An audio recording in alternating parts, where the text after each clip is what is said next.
Okay, I'm from the training background, and it's a pleasure to be here and connect with all like-minded people like you. Most of you are IFAs, but I'm going to put in my perspective, which probably will give you also an insight of what CFP can do other than you being an IFA. Okay?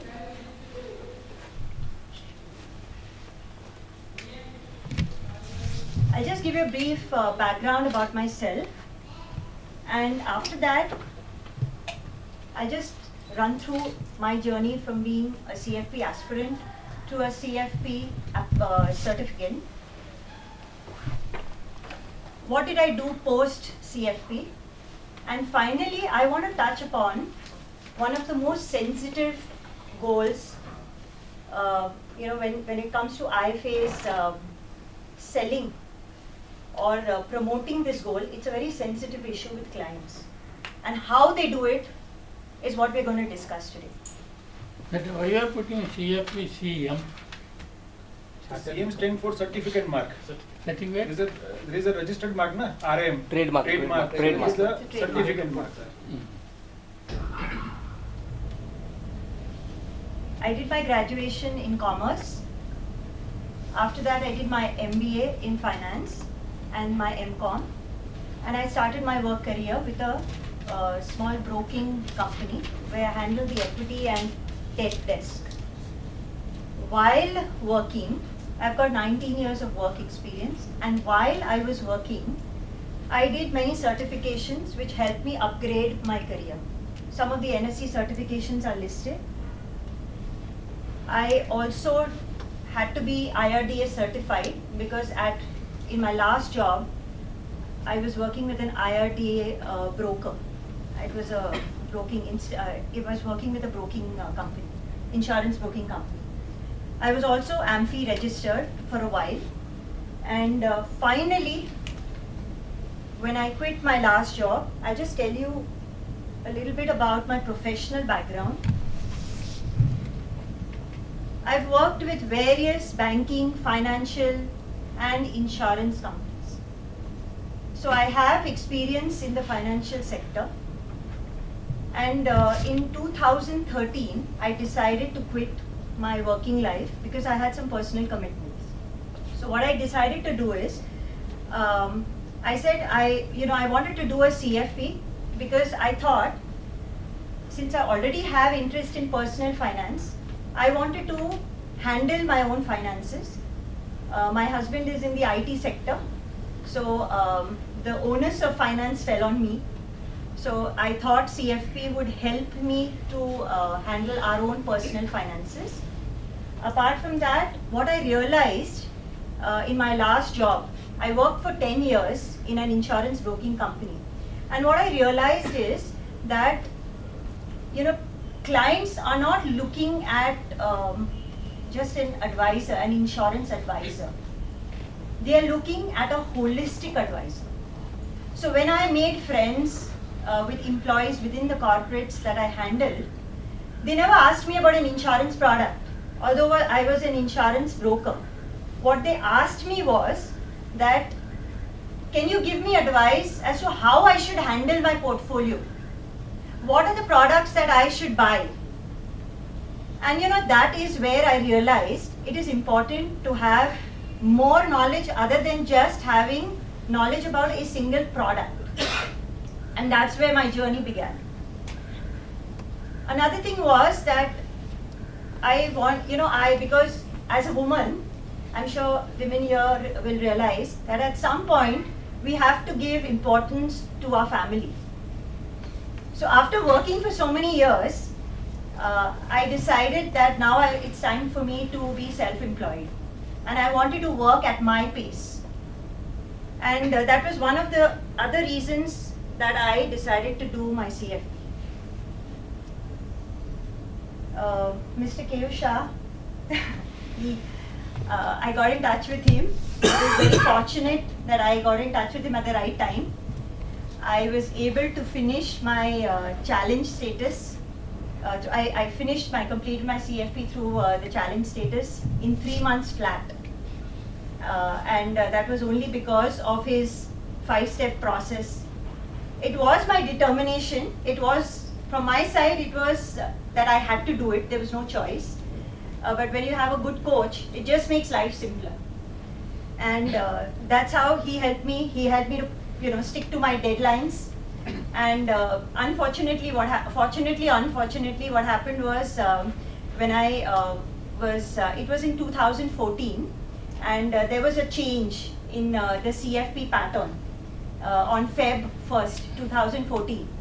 So he told me that either you complete it by 31st of January, otherwise you go into the next, you may have to put in a little more effort. And I was not willing to do that. So I had no choice. I enrolled for the exam on the last day, that was 31st of January. I had exactly 3 months, and despite my work commitment at that time, I had just resigned and I was going through a notice period, and that is actually one of the most difficult periods because that's where you have to transition. So at that time, in spite of work pressure, his coaching helped me to clear this the CFP through challenge status. And post CFP, I always thought I'll be an advisor, a financial advisor. I mean, there was nothing else in my mind. So post CFP, I was chalking out the plan as to how I can get into advisory. I spoke to a lot of people. I spoke to a lot of software people also, because I wanted to automate the entire system. But a few months down the line, I got an assignment. It actually fell into my lap. It was a training assignment, and I was asked to train in colleges. And some subjects were also related to personal finance. And apart from insurance, since I had financial knowledge on a variety of topics, whether it was insurance, whether it was mutual funds, personal finance, which is one of my favorite topics. After training the students in colleges, I realized that is where my passion lies. So I changed my path. From a financial advisor, I decided to become an educator.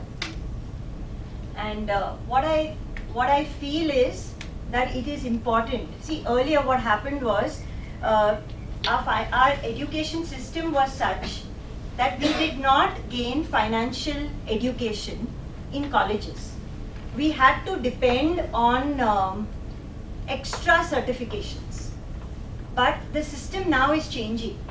Colleges are providing value-add courses, and the youth today, it gives me pleasure to teach them, and it's going to become easier for IFAs today to be able to convince the youth of tomorrow that financial planning is important.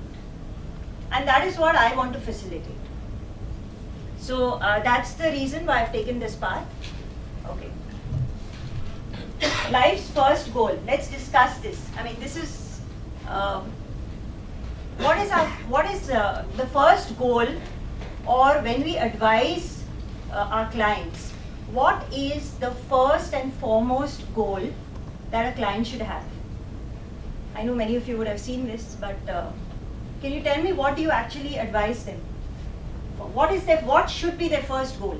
Financial stability. Protecting their Existing assets. protecting their existing assets. Financial stability. Liquidity. Understand where they stand at this point. Perfect. So the first goal is contingency planning. And contingency planning is nothing but it's financial planning for an unforeseen event that may or may not occur.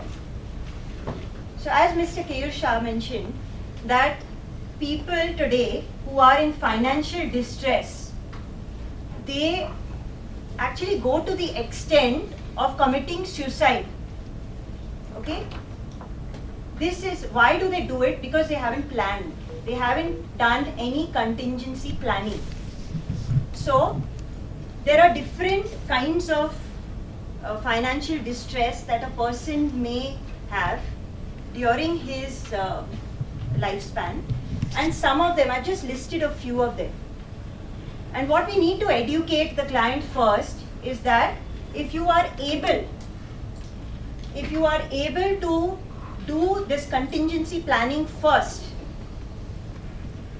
and you take care of the basic emergencies or the financial, if you are able to take care of all these emergencies, you end up being much happier in life. You're more peaceful. And then you can go through the path of investments. I'll just give you an example. If you've earned or saved 1 lakh of rupees and you've not done any contingency planning, you've not provided for a medical insurance, you've not taken a term life cover for your life and for your dependents, that 1 lakh saving can be wiped out and you can actually go into a debt if there is an emergency. So what is the point of saving? So you have to start all over again, right from scratch. And this can happen again and again. It can be a recurring occurrence, right? So if you are able to take or prepare for your contingency, and what I mean by that is taking simple products. You take a term life cover, we all know, right, as IFAs, I'm sure everyone promotes these. You take a term life cover for your life to safeguard your family. You take a medical insurance to safeguard you and your family against hospitalization. You take a personal life cover to safeguard you from any accident or disability. And then you have planned for the contingency. And then you move on. So whatever is surplus from your savings, you can move on and grow your wealth. And that's how you are able to grow wealth. And that's how that's the way we educate our client.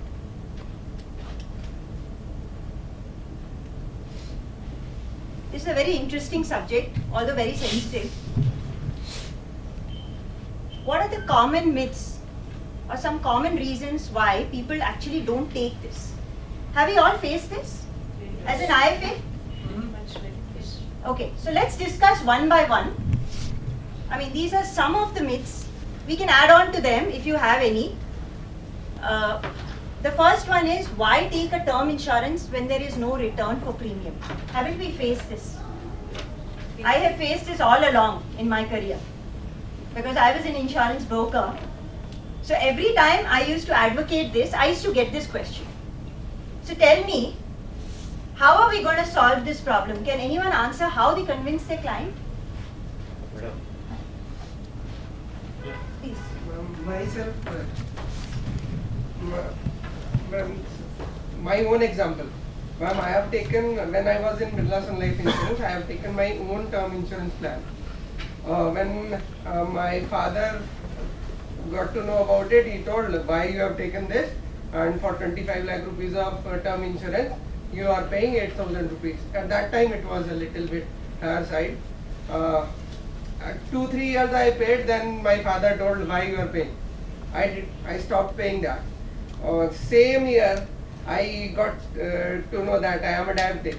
Now I have applied in many companies, but it has been rejected. So when you are well, you should take it because you don't know about your future. So we should take it when we are young, or when it is as early as possible. We should have taken. Correct.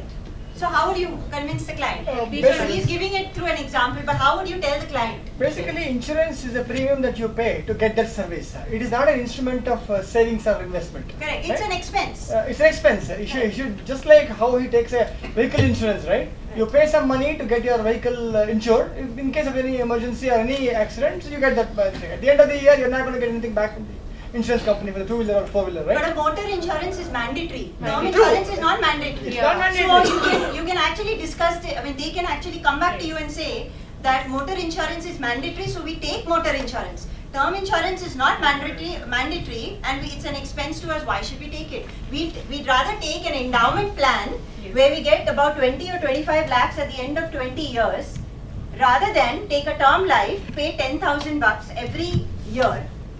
Right? That's the argument. Yes, So how do we convince the client? Return on endowment is too low. It's on Show your. the same it's on- illustration of the balance premium, that's all.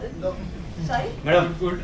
It's an Sorry. So you have to The term insurance cover, suppose you're saying 10,000 for 20 years. So depending on the insurance cover that is there, that term insurance, if you translate, it will be some 3 or 4,000. So balance 6,000, you put in SIP for 25 years and show the projection at 10. Exactly. That is the answer. I mean, that's one of the answers. Okay, so term insurance cover, did you understand what she was saying? Okay, so I think that is one of the ways where we can convince him. In fact, the basic requirement for insurance is protection, and the lifestyle should not be altered in case of death. So that should be confirmed first, because most of India, most people are underinsured. They are in the impression that actually they are insured. They are not so. That should be highlighted. Though they say they are insurance, we should ask them. We should calculate the human life. Then should convince them what is the insurance actually required for that parent, for that breadwinner, not for the children. That should be assessed and should be highlighted. So that when the real need of insurance and the right amount of insurance is advised, so that and when that is mandatory, insurance is mandatory, when he is convinced, but what type of insurance they should go, then we can give them the options. See, when term insurance is in, this is the premium you have to pay. When you want profit, this is the premium you are going to pay. Correct. So then when the client is convinced, then the remaining amount we can advocate him, we can advise him either for this where they get good growth like mutual funds and or we can allocate the assets. So that's the way. So, I normally tell them that you go to a restaurant and pay. You spend for yourself and for your family. In case in your absence, what happens to your enjoyment? Then this is how I very recently convinced one person. right. So, and I say in your absence, and he's the sole breadwinner of the family. So normally that is what. And as my friend also said, so it's it's an expense. It's not an investment. It's not an investment. Correct. It You shouldn't look be at it seen. from that point. Correct. That's how. So basically, just to round up, we have to segregate a risk cover from an investment cover or a product. So when we are spending, if a client says, I would rather prefer an endowment product and pay 50,000 a year, the argument should be that you'd rather take a 10,000 rupee 1 crore cover of term and the remaining 40,000 where you are only earning 5 to 6% in insurance, you'd rather put in any other long-term investment. It doesn't have to be a SIP. If the client is not comfortable with a mutual fund, you can't push it down his throat. But what you can tell him, you can put it in a PPF. For example, PPF in any case gives more than 5 to 6%. So at the same time, what you're trying to do is, you see his risk profile and you can suggest to him a product which can give him more than 5 to 6%. At the same time, you are covered for a contingency, for a contingency that can happen in future. So that is one solution. What I didn't get from the others, and I thought I will share also, is that, for example, can I take a pen? For example, if a term cover costs 10,000 rupees, okay, for a 1 crore cover, for 20 years, if you are 40 years today, for example, and you want to cover it till you are 60 years. So, what do you pay? You pay 2 lakhs of rupees in a span of 20 years.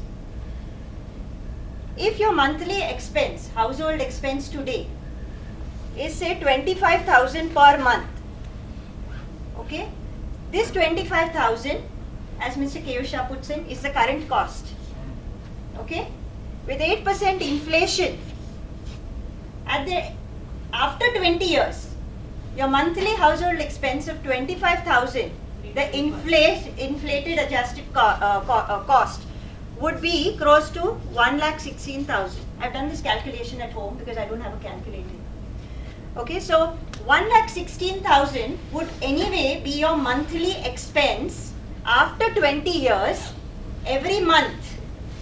So in effect, it's only about around 2 months of your expense at that time that you are going to spend on term insurance.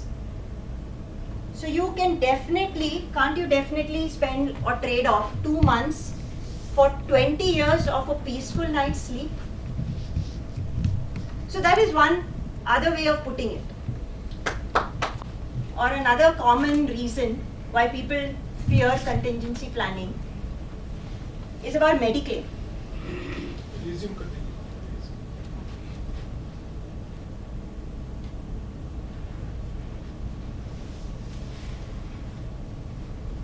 I'm sure about Mediclaim also we hear the same thing. Okay, Mediclaim is also an expense like term insurance, but it is a necessary expense.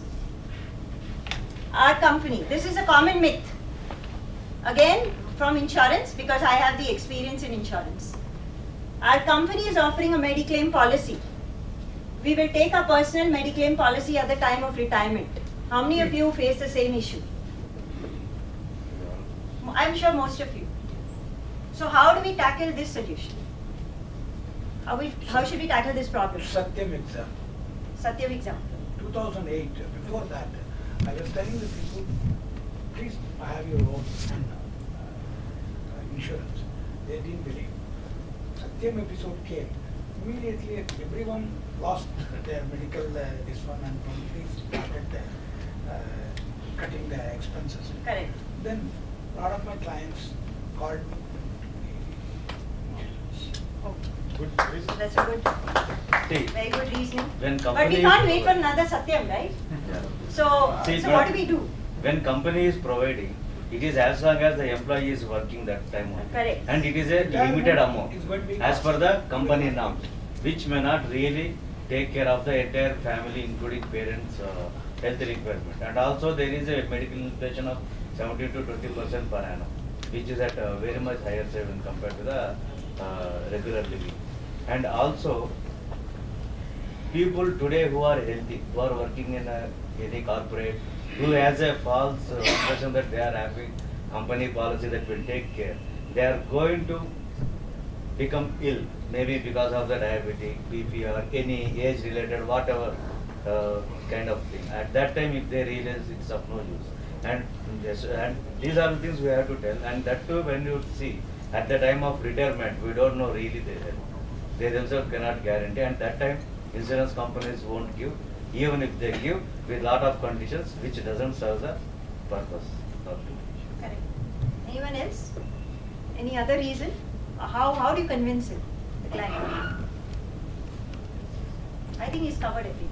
Yeah. So I'll just It is only through stories we can cover. yes. Through Yeah, only stories. by giving the practical stories we are Correct.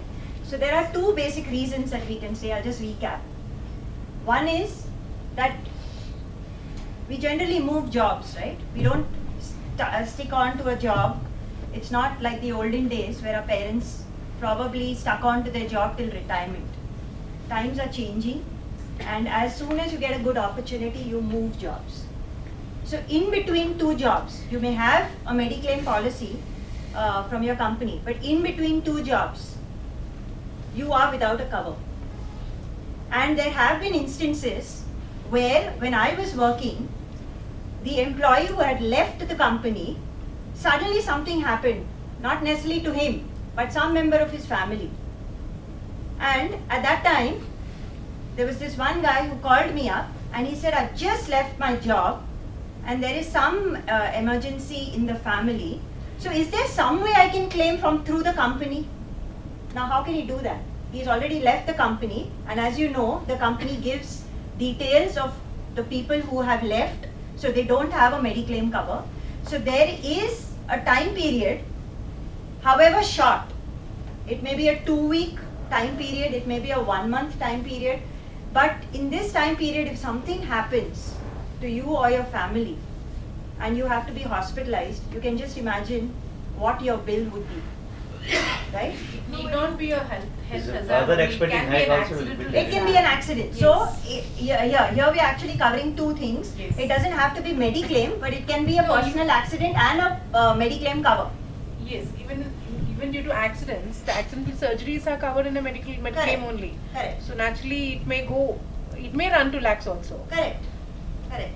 So that is one thing.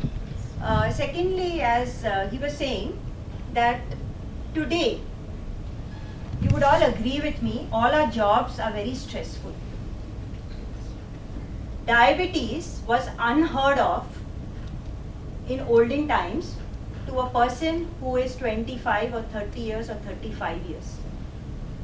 But today, it is a very common ailment. Hypertension is again a very common ailment. Okay? Like this, there are few ailments which have now become very, very common. Today, when you're hale and hearty and you feel you don't need a cover, tomorrow or after the age of 45, insurance companies require you to do medical tests. And at that time, if they detect that you have an ailment, it is on the insurance company whether to accept your proposal or to reject it. It is not in your hands. You are desperately wanting a Mediclaim. But at that time, it's in the hands of the insurance company whether they want to give it to you or no. And if they give it to you, you could be under the pre-existing category. So, you will not be covered for the next 3 to 4 years, depending on the policy conditions. So, which means that if you have an ailment relating to what you already have and you're hospitalized, for 3 or 4 years you'll be paying the premium, but you will not be covered at that time for that period. So, what we can actually advise the client is that you need not take a 5 lakh or 10 lakh cover when you're working, but start with a 1 lakh cover. Start with a small cover so that your Mediclaim is in force. And as time goes by, start increasing it. Because if you increase it gradually, there will be no questions asked. They will increase it without a problem. By the time you reach the age of 45, you actually have a sizable cover. In today's time, I'm sure everyone will agree that you should have at least a 10 lakh cover. A few years down the line, okay, maybe another 5 or 10 years, I think you will need a 20 lakh cover. Earlier, Mediclaim was restricted to 5 lakhs, but today people are willing to give you a cover of even more than that. That's because of the rising cost of medical expenses.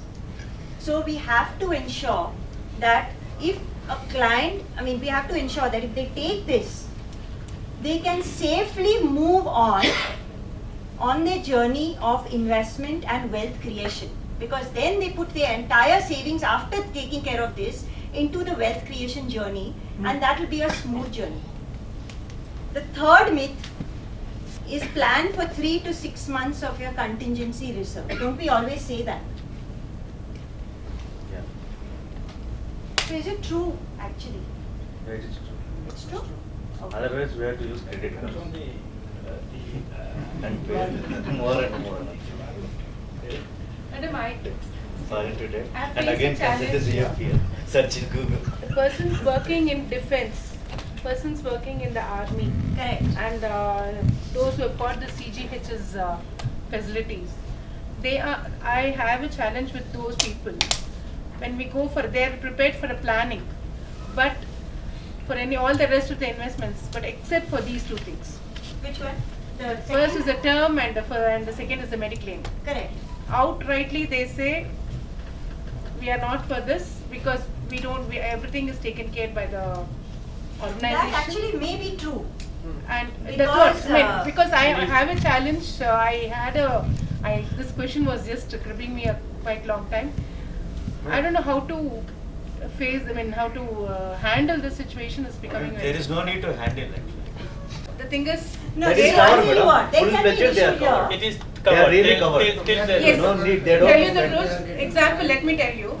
In a place like Mysore, still CGHS is not available with all hospitals. There is a challenge for them.